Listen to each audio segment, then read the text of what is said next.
Broadcasting from the business capital of the world, this is the Podcast Business News Network. Welcome back to the show. We are so excited to be savoring our life with Diana. Diana is here joining us today to talk more about recognizing the intensity of burnout. And as a coach, as an inspiration to so many, she joins us here once again to talk more about, the work she's doing to help you as a master life coach manifest all your dreams. And first and foremost, welcome back. How are you today? I'm doing great. I'm so excited to talk about how giving up transformed my life. I think it's a little counterculture to think that giving up can actually be a great thing. And I want to talk a little bit about that. Absolutely. And before we get started, Diana Bejasa can be reached. Just want to point out the website, any forms of contact, social media pages that we can find you at.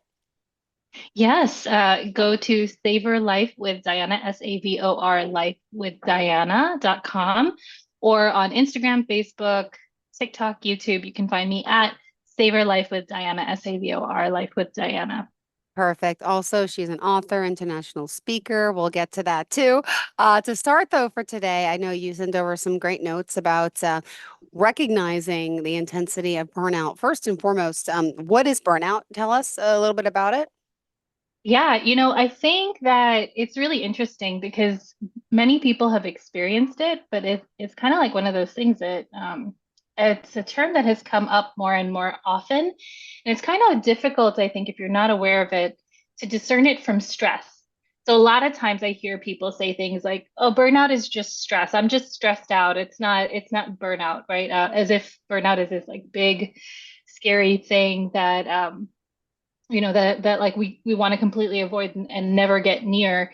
I think that the more that we realize that like that there's like a spectrum of burnout, and we don't want to get to the extreme side, but when we notice those little signs that something is going on, that's where we really can experience a transformation with more ease, right? Like they say, an ounce of prevention is worth a pound of cure. So the sooner that we catch the burnout, the better off that we're going to be. And how we can catch that, how we can figure out the difference between is this just stress or is this burnout, is looking at the kind of the chronic nature of the issue, right? So there's a big difference between like hurting your back one time and having like chronic pain, right, in your back. Is this something that is continually repeated as a pattern? Is it something that it's like no matter what you do won't go away? Is this something that um, you know, like just keeps coming back, right? Like it's like you think that you're better and then all of a sudden you're not, right? And there's a lot about that, right? Like just even in the recovery process, it's like allowing ourselves, like when you do hurt your back, for example, sometimes we only allow ourselves to like heal half of the way. And then we try because we feel like um, we fell behind, we need to like get back on track. And we like push ourselves a little farther. And then that just actually prolongs the recovery. And the same is true with burnout. So if we don't actually fully address the pattern of stress, right? Because this isn't just about like one time you had a stressful event, and then the stressor is over. This is like it's like no matter what you do, it's like the problem keeps following you around. And I think when that happens, right, like then we want to get away from just addressing the symptom, just like the back pain, the stress, right? We want to get away from just addressing the symptom and start looking for what's the root of this problem. And that's what we're going to talk a little bit about today. But that very first part is to realize like that something is wrong, or like that we're in a pattern that we don't, that there's something wrong with the pattern and we don't want to stay stuck in there. Sure, true. My goodness, you got to listen to your body, as you say, right? Respond to whispers before they become screams. What usually happens to our body when this is all going down? Yeah. So, well, let's talk about stress for a second, right? So when we are under stress, because again, remember, burnout is the prolonged or the chronic problem that develops when stress doesn't go away, when we're not able to manage stress, in a singular incident. So a lot of the things that happen when we're stressed, right? Like our body's survival response, our fight or flight Mm-hmm. response is activated. And that can look like shortness of breath, right? Our heart rate increases. It can look like, like our muscles get tense, right? Because if you're thinking about this from a survival standpoint, Yeah. your body actually is like preparing for a fight, right? Or it's preparing to run away or something like that. It's preparing for some kind of survival incident, right? So like your body is on high alert. So your muscular, your musculoskeletal system can be affected, right? Your endocrine system can be affected. What happens in order to preserve more resources for our immediate survival, our body actually will shut off a lot of the long-term processes that are going on. So it'll shut down our digestion. It'll shut down our immune system. Yeah. It will take resources from those systems and move them towards that immediate need for immediate survival. And that's what happens when we're stressed. When we are under prolonged stress, Mm-hmm. we see a prolonged shutdown of our immune system. We see a prolonged shutdown of our intestinal system, right? Our digestive system. We see our body on high alert and tense all the time. So we see muscular pain, right? We see cardiovascular issues because our heart has been pounding at like this really fast pace for way too long, right? We can see breathing Yeah. issues. So that is where the momentary distress becomes dis-ease, disease, right? Got Like it. Yeah. that's where the bigger picture of like the stress starts to show like other signs that something is wrong, right? And if you think about it, a lot of times when we are stressed, we tend to get more sick, right? Our body is not at its prime fighting state, right? When it comes to illness and all that, and what we're trying to do is start to notice again those whispers, right? Yeah. Oh man, I'm having a little trouble sleeping. My sleep's not as normal as it is usually, versus when it gets to like full blown insomnia, if that makes sense. So we're No. wanting to listen when our body is nudging us, right, and telling us like these small things are going on, versus only listening at the very end when our body is screaming to us that something is wrong. It's all about balance. And wow. And, Melissa mentioned taking responsibility for what you can control and then balancing determination with self-care, right? Yeah, for me, I know how difficult that can be, because for better or worse, the reason I realize now to listen to my body and to listen to the whispers is because there was a point when my body was screaming. When I worked as a chef in New York, I worked for Danny Meyer, was opening a bunch of restaurants in two different baseball stadiums that were happening to have opening day on the same day. So Nats and Mhm. the Mets had their opening day on the same day. And so there were all these restaurants that we had that were opening at the same time. And I was part of the team that was leading this. I was in DC at the time, woke up and noticed a huge bald spot on the side of my head, on the right side of my head. Um, and I did what a lot of other women and a lot of other people who are burned out do. Like I saw this problem, this health Yeah. issue, and I was like, well, I have people who are counting on me. I have things that I got to do, right? And what I did was I brushed right over that signal from my body that something was wrong. And I just went and kept working. Mm. And there are times that we really do need to do that, but I think we want to recognize like if is this a larger pattern, right? Is this a larger way that we're treating ourselves? And in the days that followed after first losing my hair, I started to like just share with some colleagues about what was going on. And I remembered telling one colleague in particular about the hair loss, and he was like, "Oh yeah, that's not a big deal. Just get the shots to the head. The hair will grow back. It's normal." Oh my gosh. Um, and that word, normal, really stuck out to Yeah. me, because It I was is like, not "Huh, normal. normal? Like losing my hair Yeah. at 30? Like this is normal?" That's not normal. Um, Yeah. yeah, and then I started to look at started to make me like question other things, right? And that was how I started to first pay attention to some of the screams, right? Um, and start to realize like, hi, actually, my body has been whispering to me for a long time that something is going on. So I realized, I now I was going to a dermatologist for the hair loss, the alopecia areata.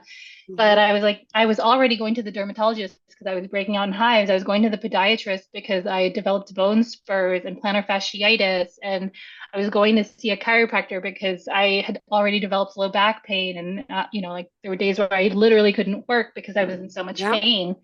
And I realized, like, wow, I actually am sick from head to toe. Yeah. Um, and being in that place where I was like, wow, I'm early 30s, I'm sick from head to toe. This is not normal, nor is it the definition of normal that I Yeah. want to continue. Um, and at first, right, like what we talk about, taking responsibility for what I can control. Um, my attitude was, oh, noticing that like all my doctors, when they were diagnosing me with chronic pain, with autoimmune issues, I was like, oh, they keep talking about stress. Stress is the problem. It's the stressful city I live in. Yeah. It's the stressful job that I have. It's all the stress in my life that is causing these issues and these health problems for me. That's the real problem. Um, and what I realized in time, speaking with my then husband, speaking with other people, was, you know what, like I can't control any of that stuff, right? And I've like tried to fix problems just by going on a vacation or like taking a break or any of those things. But again, when we're looking at a chronic issue like burnout, a vacation is not going to solve the burnout. Yeah. Taking a break is not going to solve the burnout, right? And I'd noticed like, I'd already made some of these changes, like changing my job, changing my lifestyle. I'm still getting burned out. So there's something else here that is a problem, and I'm the common denominator, right? I'm the Yeah. common thing all throughout. So I started to look and take a little bit more responsibility because yes, self-care is important, but why am I not doing the self-care in the first place? Why am I telling myself I can hold out or I can just keep pushing through, right? And there is that cultural just kind of mantra when it comes to success of never give up, right? Like don't stop going, right? Keep going. Um, and when we glorify perseverance in this way, I think this mindset can be really toxic because there are honestly sometimes when what it's costing you, like when it's costing you health from head to toe, where giving up is the right decision. It's not always about staying, right? I think what we have to do when we think about never giving up is think about, okay, if I'm never going to give up, what is that costing me? Is it worth it to not give up, right? Like so many times we just get caught up in like the next goal. Like for me at the time, it was, I was focused on the next promotion, the next move in my career, and it's like, is that move in my career worth being sick on this level where now I have chronic pain and illness, and I'm looking at autoimmune disease and all this stuff. Um, and I realized it wasn't, right? So, yes, self-care is part of it. Like, yes, we need to de-stress. Yes, we need to go on retreats. Yes, we need to get away, take a vacation. But the way that I think about burnout, I kind of think of it like driving a car, right? Like if you've ever driven a manual car, Jill, have you ever driven a manual car? I still can. And I did one in Woo, Greece yeah, 2 years ago. Yes. It's been a me too. while. I love a manual car. So, when you're in first gear, right, and you have your foot on the gas, you can have your foot on the gas for a long time, like keep pushing harder and harder, thinking that it's going to take you farther and faster, right? Like you think that pressing the gas pedal is going to get you farther, but there's only so far that that gear can take you.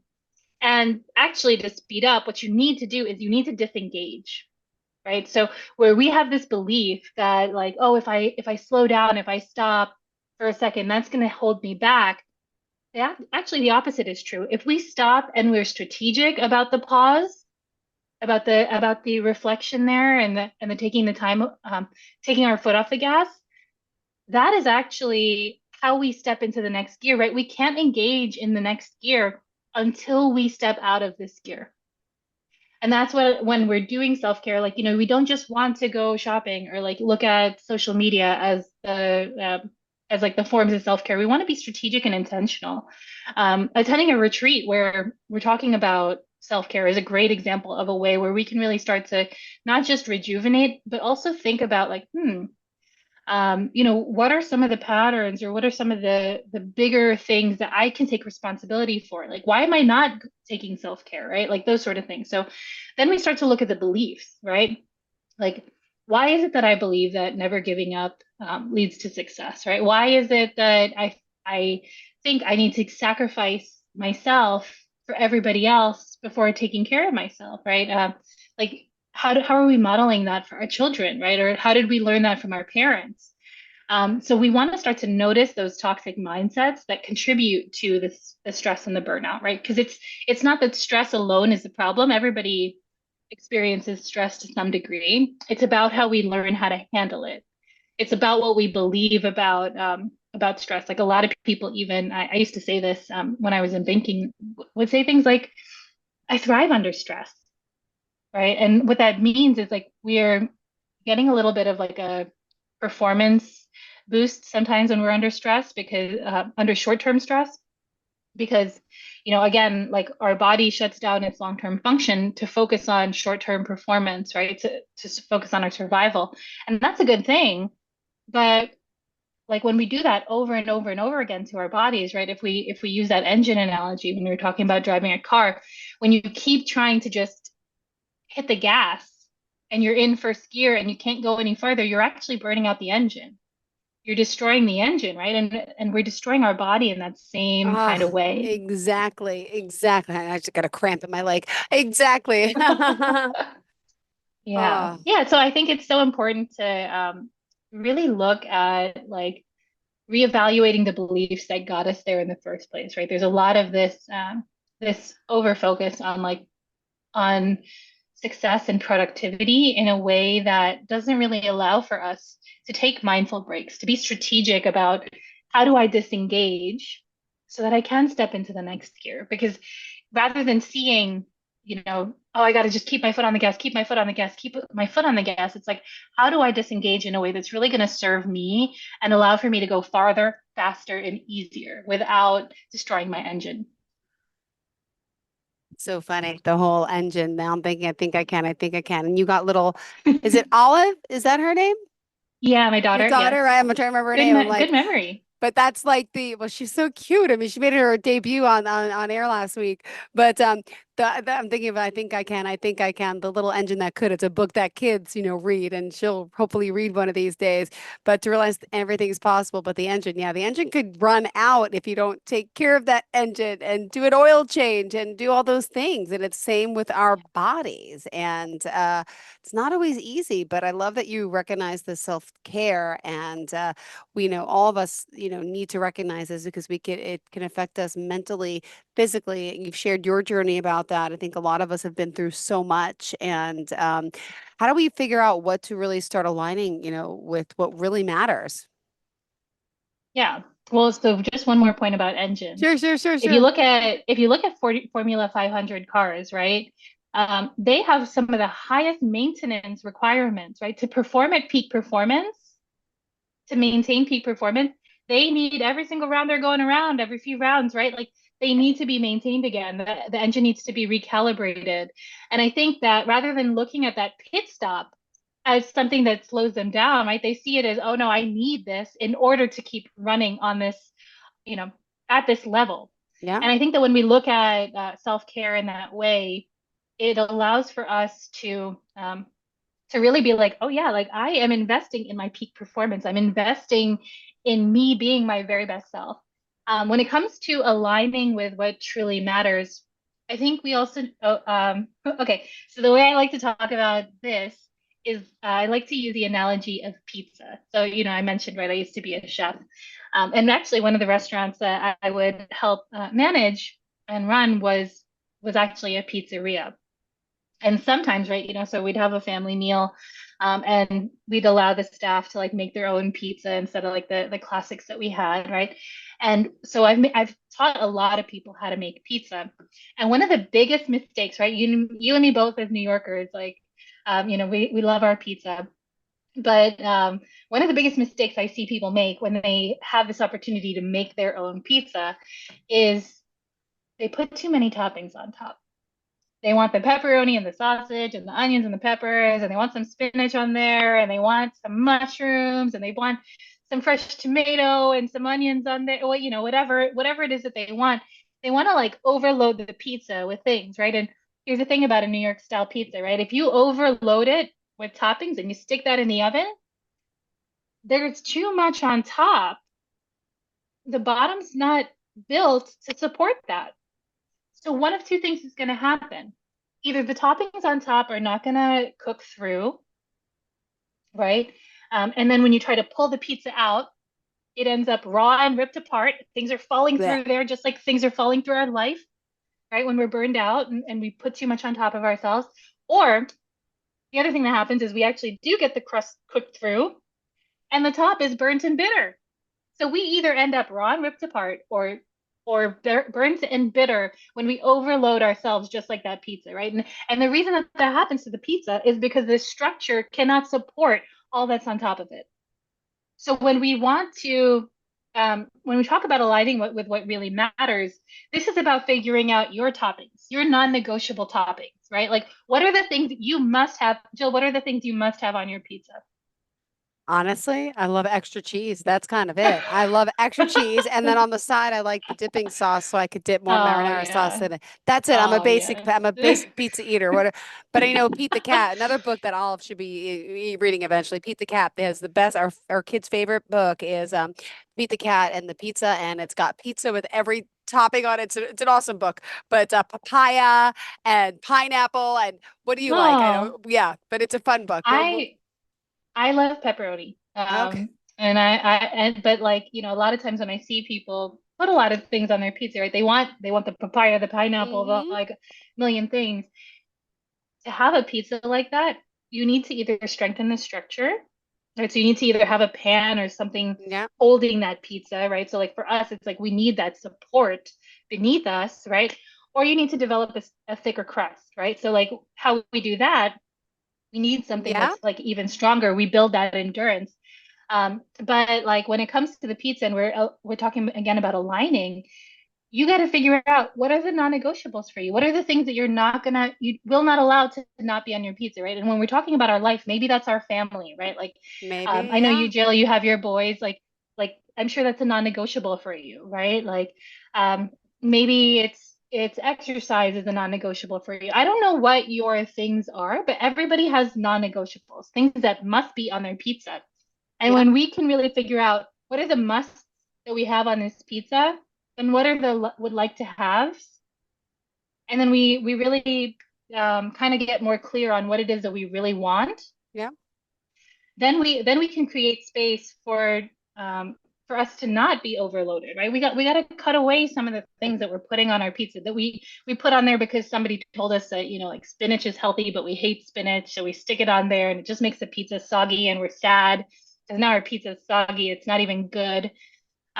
So we gotta get rid of those toppings that are not serving us, that we don't want on there. And if you want some spinach, like as a chef, right, the tip is like just don't put too much, or cook the spinach in advance. But anyway, the point is here, you got to figure out like what are the toppings, what are the things in your life that are non-negotiable that you will not go without. Um, and as you do that, right, like then you're able to create a whole new pizza that really is what you want. And that was what I did with my life, right? When I became a life coach, I was able to take these ingredients, these things from my life that I really wanted to continue with, right? I knew I couldn't continue in the kitchen in the same way. And now, as I've developed a thicker structure, a thicker crust, I'm actually finding new ways to re-bring back food into what it is that I do. So through retreats, like I'm able to teach people how to cook. I'm able to cook alongside them to bring that passion for food back into what it is that I'm doing in a way that's really mindful. So we can look at these experiences where we give up on something as an opportunity to really gain what it is that we really want, and then allow us to create what it is that that we want. And as our structure gets thicker, we can add back in more of the things that are nice to have. Um, and when we do that, when we actually step away, that is not fear, that is not weakness. What that is real courage. We're showing people, we're leading others by example, showing them like, hey, when you are overloaded, when you take some things off, that is strength, that is restraint, that is empowering, and that's how we help not just ourselves, but help others, like our kids, to realize how to achieve better balance, so that they don't think that overloading themselves is what they need to do to be successful as well. I love it. I love how you compare things to food, with the chef in you, but it's so true. Life, we're all full of ingredients to make things up. And we still got 3 minutes left in the show, Diana. So what else did you want to make sure we get in? Mm. I think it's just so important um, to really look at our breaks as something that is strategic that we do, not just something that, like, again, right, like a lot of times you'll see people who take a vacation when they're burned out, they come back and they're even more anxious, right? Like they're worried about all the things that fell through the cracks while they weren't there. And so I think it's really important when you are going to take a break that you be mindful about it, that you be strategic about how you're going to spend your time. Yes, get that, refill your cup, but then decide, how are you going to then serve from your cup going forward? Don't just refill yourself so you can be depleted again, but refill yourself with a plan for, how am I going to take greater care of myself? How am I going to make sure that this doesn't happen again? Because I think that that's one of the things that we're missing, is we're so focused on fixing the symptom that we're not looking at the overall pattern that needs to get corrected. And when we kind of shift our mindset to use that break intentionally, that's where we are able to create real profound change. So whether that's a consultation call with me, which someone can book on my website, or whether that's attending one of my retreats, or just taking a retreat where you're sure that they're not just, doing self-care, but being mindful about that other piece when it comes to burnout, of like, how am I going to make sure this doesn't happen again? I think that those are really important things that we want to make sure to handle. Well, thank you so much. And how do you want to end off? Can we just talk about you as an author as well? And Yeah. Yeah, so my journal, the Manifest Your Dreams journal, this is a 15-minute system I've created that I know that works with just 15 minutes. I created it for my very busy clients who still have goals and dreams that they want to achieve, but don't think that they have the time or the energy to do that. And what this is how can we, instead of thinking we need more time and more energy, how do we get our energy focused, right? Because it's just like light energy, right? Like light incandescent energy can just take up the space in the room, or it can be focused and turn into a laser, which can cut through steel beams. And that's what we do with the 15 minutes a day with the Manifest Your Dreams journal, is create this focused energy that cuts through the obstacles in our way, so that we can achieve our dreams and experience the transformation we want, even when our resources are limited. got it. All right. Well, thank you. And also, how else can we reach out to you for a consultation to start working with you? I mean, there's so much that you do and offer. We don't have time to tell you everything, but I know we're going to be speaking again soon. But give us a quick rundown of the other services you provide. Yes, check out savorlifewithdiana.com. I do coaching, I do some energy healing, I offer the retreats, I have my journal. I also do some online courses on there that you can check out. Or you can check me out on Instagram, Facebook, TikTok, YouTube, Savor Life with Diana. That's SAVOR, lifewithdiana.com. Thank you again for being here, for joining us. And by the way, she savors life. Today, are you based out of Honolulu right now? Where are you currently? Yes, I'm in Honolulu. Living the life. No, but really, it also gives you perspective in your mindset. It's got to be so beautiful there. You've never been, but every time you hear it, I think everyone's like, oh my God, Hawaii, Hawaii. I don't know. I think maybe, do we need to all move to Hawaii and do a retreat with you? Definitely come to a retreat. I will tell you that, again, I thought that part of my burnout story was to actually move to Hawaii, because I was like, oh, look, this is a less stressful lifestyle. The truth is that there's still stress here. And again, it really goes back to those patterns of stress, the beliefs. If we don't clean those up, it doesn't matter where we live, what kind of job we have, we will end up burned out again, if we don't make the changes inside. It's not about changing what's going on outside, it's about what's changing what's going on inside if we really want to break the burnout cycle. Perfect. Well, thank you again for being here and for joining us. And hopefully we will connect again soon. Savor Life with Diana. Always a pleasure having you here. Always full of amazing information. And reach out to her for health, happiness, keynote speeches, even retreats, coaching. And of course, just savor life with her. Thank you again, Diana. Have a great day.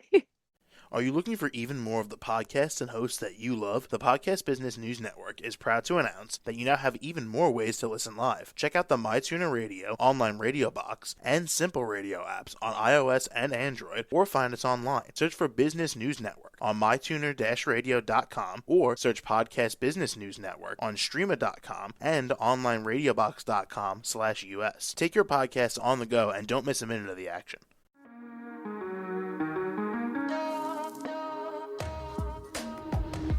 Broadcasting from the business capital of the world, this is the Podcast Business News Network. For nearly 2,000 severely injured veterans, everyday life has become filled with barriers. Day-to-day simple tasks can become pretty daunting. I have to carry my chair up 2 flights of steps or have somebody do it for me. What scares me the most is just the falling. When I'm struggling with my house, I think, to have that one great barrier just knocked down, it's crucial. Home for Our Troops is a wonderful nonprofit that builds a mortgage-free, fully adaptive, handicap-accessible house. And there's no catch. It'll be our very first home that we've ever owned. This is a game changer. This is where your life begins again. We need you to join us in completing this important mission. Please visit hfotusa.org and help build homes and rebuild lives. Because of you, everything's going to be okay.